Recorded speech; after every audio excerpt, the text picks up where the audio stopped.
Welcome back, everybody, to another deep dive. Yeah. And today, we're going to be talking about one of the most famous personal finance books of all time, Rich Dad, Poor Dad. Oh, yeah, it's a classic. And, it's interesting because this book, it's not just about money. Right. It's almost more about mindset. Absolutely. So we're going to kind of delve into that and talk about how that book can help us in our daily lives and give us some actual actionable advice. Yeah, and I think what's really cool is this book, it starts with self-reflection. Okay. Like before you even think about business plans or investing, it's like take a pause Okay. and look at your life. Like what's working, what's not working. It's funny you say that because that reminds me of this quote. Oh, yeah. The definition of insanity is doing the same thing over and over again and expecting different results. Right. So true. And, when it comes to personal finance, we can get stuck in these routines, Oh, yeah. our spending habits, Mm-hmm.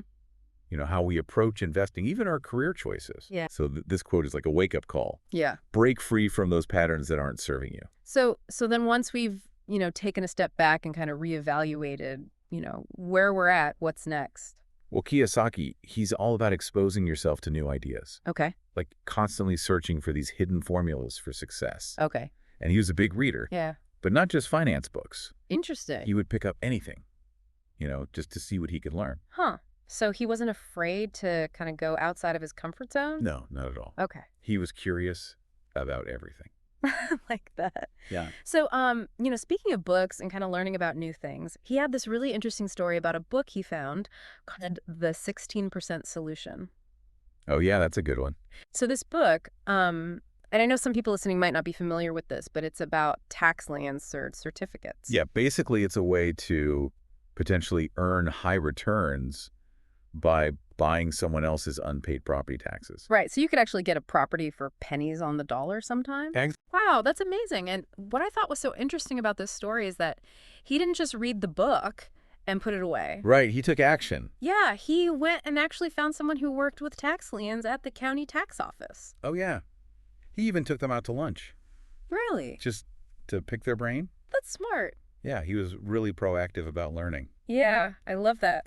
So we've got pausing to reassess ourselves, really taking stock of where we're at. Then we've got, actively seeking out new information. But how do we take all that, kind of book knowledge and turn it into real world expertise? Well, Kiyosaki is a huge advocate for continuous learning, Okay. and not just like traditional schooling.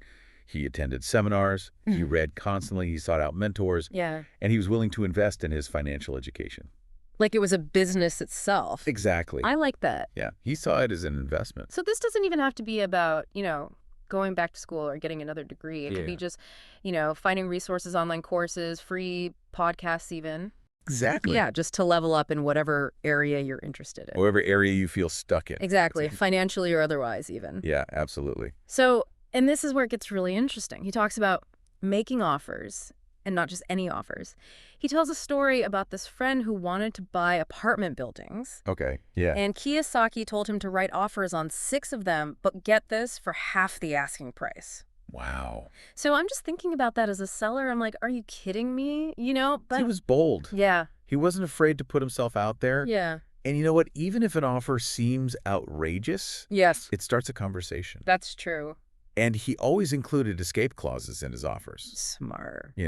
So he had flexibility and a way out if the deal wasn't right. Right. He even joked that his business partner was his cat. What? Yeah, just to illustrate how flexible these clauses could be. So it's really about taking action, even if it feels risky or unconventional. Yeah, and having a backup plan so you don't get trapped. And it's funny you say that because I'm noticing a pattern here. Oh, yeah. What's that? It's all about taking action. Yes. Not being afraid to put yourself out there. Absolutely. And he compares this whole process of finding deals or businesses or even investors to dating. Oh, yeah. Okay, hold on, dating. I'm not seeing the connection here. Well, he's talking about being proactive. Okay. You can't just sit at home and expect the perfect partner to show up. Yeah. And you can't just wait for opportunities to fall into your lap. I like that. You have to go out there, search, make offers, negotiate, be willing to face rejection. So it's not about waiting for the right opportunity. No. It's about creating those opportunities. Exactly.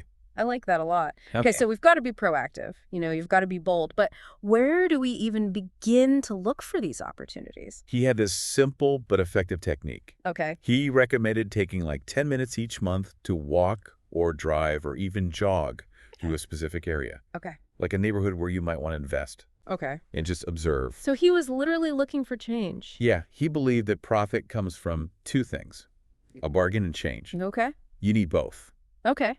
There might be undervalued properties everywhere, Yeah. but it's the change. That makes it a good deal. Yeah, new development shifting demographics. So it's being able to spot that change before other people. Exactly.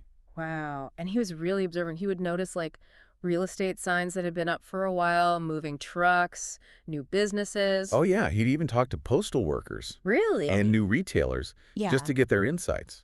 That's smart. So it's like he was turning his daily routine into a constant scan for opportunity. Yeah, he was always looking. Yeah. So how do we train ourselves to see those shifts, that other people might miss? Well, he had this really interesting observation about how people react to sales, Sales. but in different markets. Okay. Yeah. So when the supermarket has a sale, people rush in to stock up. Yeah. But when the stock market or the housing market takes a dip, Yeah. those same people panic and sell. So they see a drop in price as a negative when it could actually be the perfect time to buy. Exactly. Ah. And he has this famous quote, "Profits are made in the buying, not in the selling." So we got to be contrarian. A little bit, Yeah. We got to go against the crowd. sometimes, yeah. But what about the scale of these opportunities? Does Rich Dad Poor Dad only apply to big investors? No, he's a big believer in thinking big, even if you're starting small. Okay. He tells a story about buying a condo for half the price his neighbor paid, Wow. simply because he knew where to look. Okay. His neighbor went through a real estate agent. He went to a foreclosure auction. Oh, so he was willing to go outside of the, traditional route. Exactly. So it's about knowing where to find the deals and not being afraid to, kind of go against the grain. Yeah, be creative. Yeah. But what about those of us, who aren't ready to dive into real estate auctions or anything like that? Well, he also emphasizes leveraging group buying power. He gives an example of needing computers for his company. Uh-huh. Instead of buying individually, he rounded up a group of friends Okay. who also needed computers and negotiated a bulk discount. Oh, that's smart. Yeah, so even if you're starting small, you can still think big. Yeah. I like that. So it all comes down to action, doesn't it? It does. He has this simple mantra, action always beats inaction. I love that. And it's so true. Even taking small steps can lead to big results. Exactly. So we've covered a lot of ground here, stopping to reassess ourselves, actively seeking out new ideas, investing in learning, being bold, with offers embracing this proactive dating mindset, and always being on the lookout for change. It's a lot. Yeah, it's a lot, but it's all good stuff. Yeah. So anything else we should add to our list of to-dos inspired by Rich Dad, Poor Dad? Well, he encourages drawing inspiration from successful people. Okay.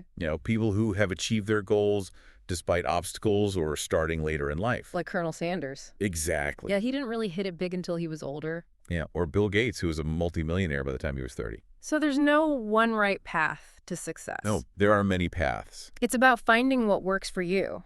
Exactly. But Rich Dad, Poor Dad goes beyond just external actions, doesn't it?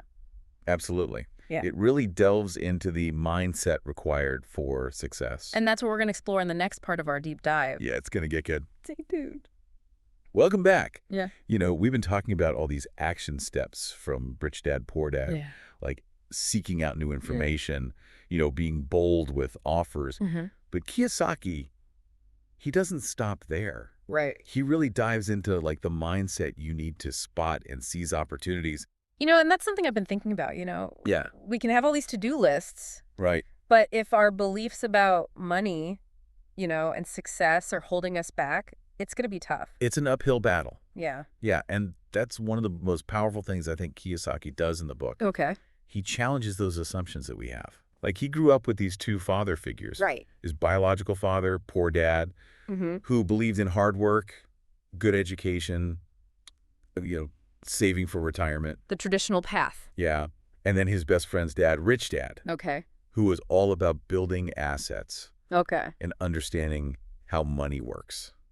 So two very different perspectives. Totally. Did Rich Dad discourage, traditional education or hard work?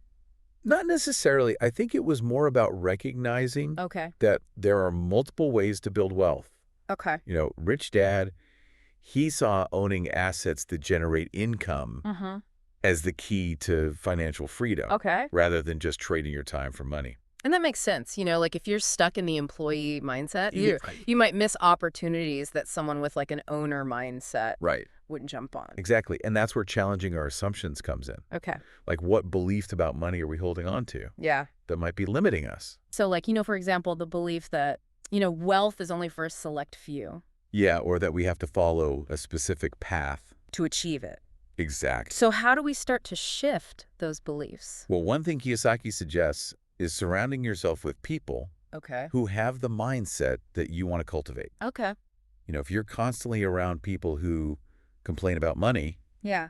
or believe that wealth is out of reach, it's going to be tough to break free from those beliefs. Like that saying, you are the average of the 5 people you spend the most time with. Exactly. I've heard that one. And it doesn't mean you have to ditch your friends and family who Right. have different financial perspectives. Yeah. It's about being intentional, about seeking out mentors, Okay. joining communities, even listening to podcasts like this one, That's a good point. that expose you to different ways of thinking about money. And I imagine reading books like Rich Dad, Poor Dad can also be a big part of that. Absolutely. Yeah. It's about expanding your horizons. So it's not just about, the people we surround ourselves with. It's also about the information that we consume. Exactly. Okay. And Kiyosaki, he also talks about being decisive, Okay. taking action, even if it's a little scary. Okay. He noticed that a lot of people get stuck in analysis paralysis, Oh, yeah. overthinking things, never actually making a move. I can definitely relate to that. Yeah. It's easy to get caught up in the research and planning, Yeah. but sometimes you just got to take the leap.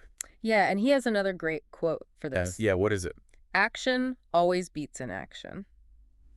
So good. I love that. Yeah, and he doesn't mean like rushing into things blindly, Right. but taking even a small step is Mhm. better than staying stuck in fear. So challenge our assumptions, surround ourselves with the right people, and take action.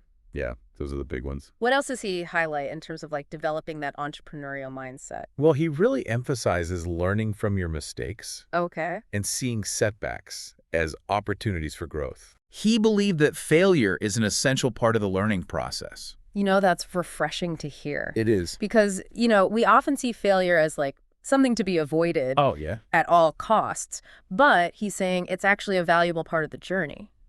Absolutely. He shared stories about his own investment mistakes Really? and how they taught him valuable lessons that led to greater success later on. So it's about reframing our thinking about failure. Exactly. Not as a sign of defeat, but as a stepping stone. Yes. I like that. So it sounds like Rich Dad, Poor Dad is encouraging a growth mindset. Totally. Not just, with finances, but with life. Absolutely. Yeah. Yeah. And I think it's important to remember, everyone's path to financial freedom is Yeah. going to look different. It's not a one-size-fits-all. No, there's no formula. Exactly. So it's not about following a rigid set of rules. Right. It's about finding what works for you. And adapting as you go. Yeah, Because things change. they do. Yeah. And Rich Dad, Poor Dad doesn't offer a specific investment strategy, does it? No, it's more about a framework for thinking about money Okay. and building wealth. So it's about developing the right mindset and principles Exactly. that you can then It's like apply. the situation. Right, so it's customizable. Yeah. It's a blueprint, not a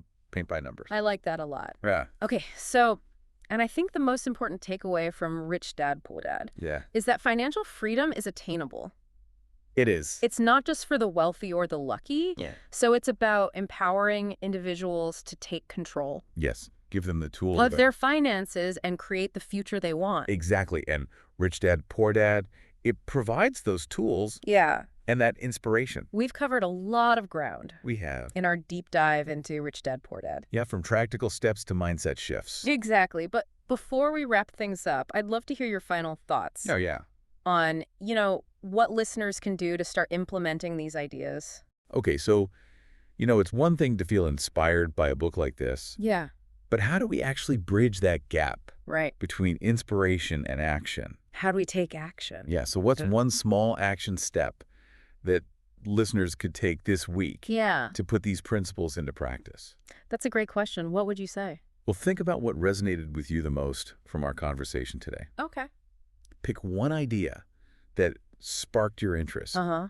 and commit to exploring it further this week. I like that. Yeah. So maybe it's, browsing a bookstore Yeah. for a book on a topic you know nothing about. Exactly like Kiyosaki suggests. Yeah. Or maybe it's reaching out to someone you admire Okay. for a quick informational interview. Oh, that's a good one. Or even just taking 10 minutes to walk around your neighborhood, Yeah. paying attention to those subtle signs of change. Like Kiyosaki did. Exactly. Yeah. The key is to take action, even if it's a small step. Because those small steps can lead to big results. Okay, so we're going to take a quick break, and then when we come back, we'll continue our deep dive into Rich Dad, Poor Dad. Okay, so as we wrap up our deep dive into Rich Dad, Poor Dad, Yeah. I'm noticing this theme Uh-huh. of shifting our perspective on wealth and money. Absolutely. It's not just about tactics. Right. It's about adopting this entrepreneurial mindset.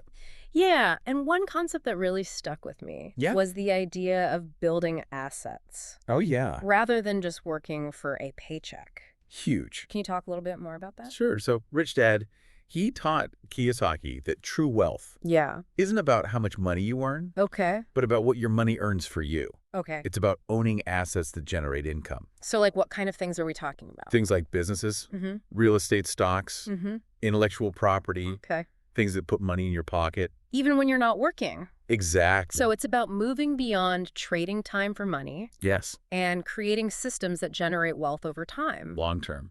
Think of it this way. An employee Yeah. works for a business owner. Okay. The employee trades their time and skills for a paycheck. Right. The business owner benefits from the employee's efforts Yeah. and builds wealth through the business itself. So it's about working on the system, Yes, not just in the system. exactly. That's powerful. But what about risk? yeah. A lot of people are afraid of losing money. Of course, Kiyosaki acknowledges that fear is a big obstacle, Yeah. but he encourages readers to understand that risk is part of any investment. Okay.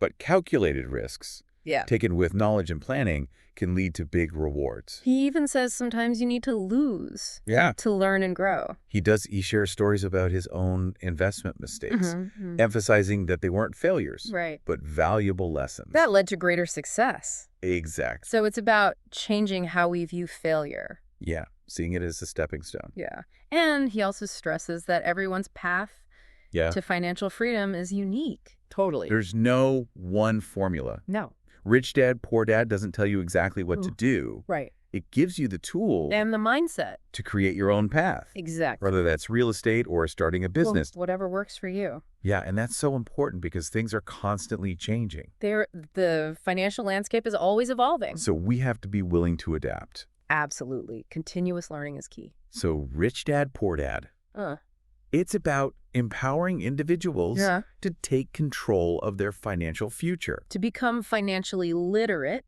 and make informed decisions. based on their own goals and circumstances. That's really inspiring. It is. It reminds us that we're not just passive bystanders Right. in our financial lives. We have the power. We have the power to create the future we want. Couldn't have said it better myself. So as we wrap up our deep dive into Rich Dad, Poor Dad, Yeah.